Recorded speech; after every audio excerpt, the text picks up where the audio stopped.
This is Wmpyr back yet again with another video footage with Mr. John.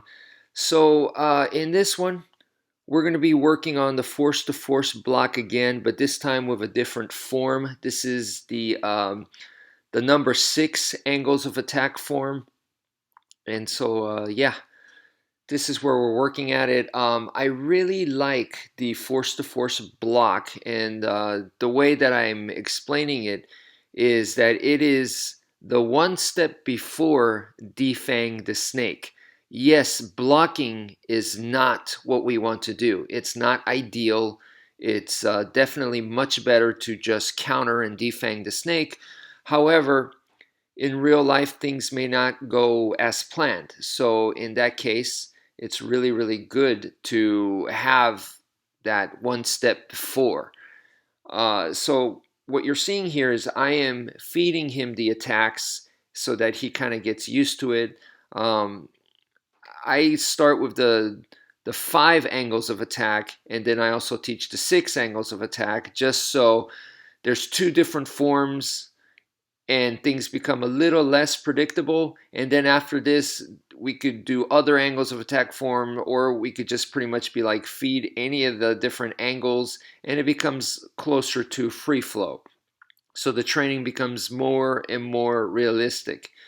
And then you could also increase the speed and the force and whatnot as well.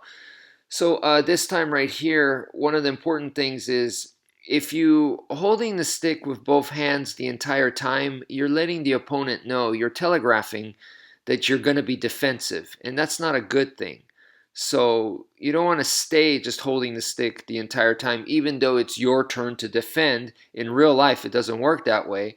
So if you do that, you're going to immediately get countered like I just showed right here, because you're letting me know you have no intention to attack. Then I'll just immediately just grab that stick and pop you on the head.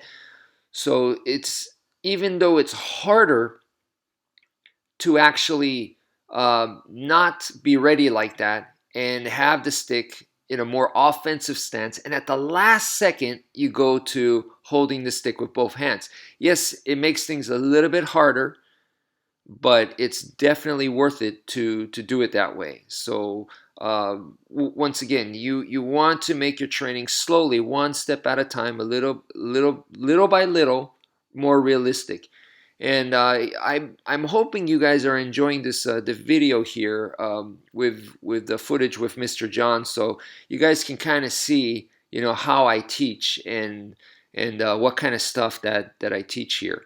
And yeah, once again, the purpose for Force2Force block is we're starting with, it's called the block, so it is a block. However, we're viewing it from a Filipino martial arts perspective, because this is Filipino martial arts. So in Filipino martial arts, even the defense is an offense. We attack the attack, defang the snake. So viewing it that way, the block part is we're really trying to depart, to have a departure from the block. Sometimes it just happens. You need it. You need to be defensive, and that's when times aren't going well for you. But if you don't have that in your practice, in your arsenal, I feel like you're not going to be as complete. You won't be as realistic. So that's why I really, really like starting with the Force2Force block and then going into Defang the Snake. So that's it for now. Thank you for viewing, and take care, folks.